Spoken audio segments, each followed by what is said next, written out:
नमस्कार मौमितार हेसेले आपनादेर सबाइके आबारो स्वागत। आशा करछि आपनारा सबाई खूब भालो आछेन, आमिओ भालो आछि। आजके बानिয়েছি डाल आलुर पकोड़ा। এই আলুর পকোড়াগুলো আমরা গড়িয়াহাটের মোড়ে কিংবা ধর্মতলার মোড়ে প্রায় দেখতে পাই, সেটাই আমি আজকে বাড়িতে বানালাম। দেখুন, ডাল নিয়েছি, খেসারির ডাল নিয়েছি, ভিজিয়ে রেখেছি 3 ঘন্টা মতো। তার সাথে নিয়েছি বেশ কিছুটা শুকনো লঙ্কা ঝালের জন্য, ওটাও ভিজিয়ে রেখেছিলাম। আর নিয়েছি আলু, আলুটা স্লাইস করে কেটে নিয়েছি। আর এখানে আমি একটা তেঁতুলের চাটনি বানাবো, তাই নিয়েছি ধনেপাতা আর তেঁতুলটা আমি ভিজিয়ে রেখেছি।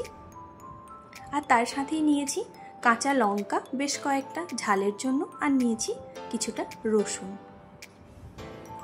প্রথমেই আমি একটা মিক্সিং জারের মধ্যে ধনেপাতাটা দিয়ে দেব। চাটনি বানাবো ধনেপাতা আর তেঁতুলের, তাই প্রথমেই চাটনিটা বানিয়ে নিচ্ছি।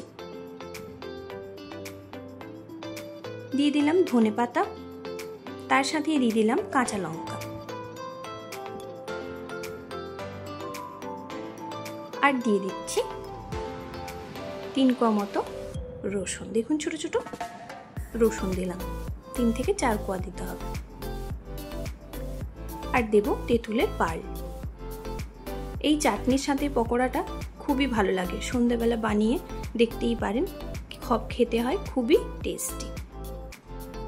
তেঁতুলের পালটা পুরো দিয়ে দিলাম। এবার এর সাথেই দিয়ে দেব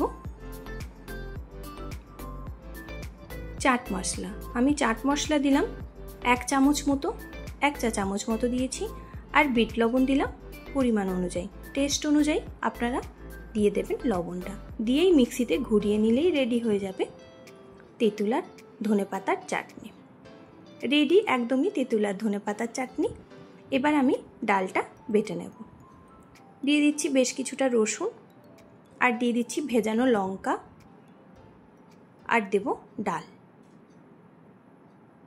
ডালটা ভালো করে ধুয়ে দিয়ে দিলাম। আর দিয়ে দিলাম ভিনিগার।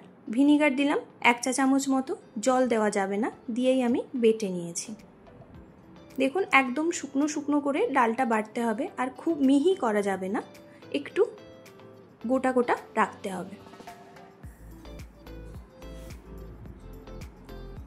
এর মধ্যেই অ্যাড করছি লবণ।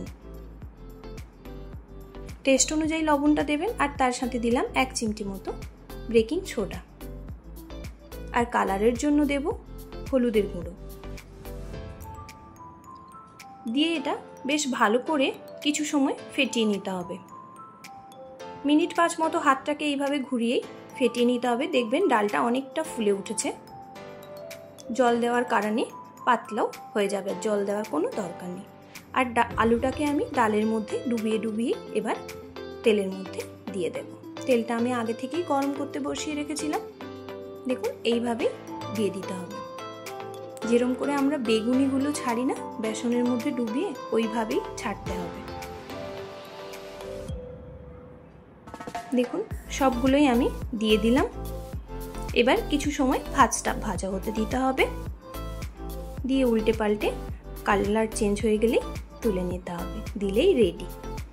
এখানে বলে রাখি, যদি আমার চ্যানেলের রান্নাগুলো আপনাদের ভালো লাগে তাহলে কিন্তু অবশ্যই একটা লাইক, কমেন্ট, সাবস্ক্রাইব, শেয়ার করতে ভুলবেন না। যারা আমার চ্যানেলে নতুন বন্ধু, সাবস্ক্রাইব করে পাশে থাকা বেল বাটনটা প্রেস করে পাশে থাকবেন।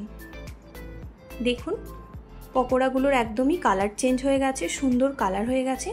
এবার আমি এগুলো তুলে নেব।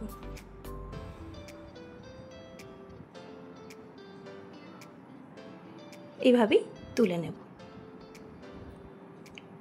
এগুলো সব তোলা হয়ে গেছে। দিয়ে দিলাম বাদবাকি পকোড়াগুলো ভাজতে।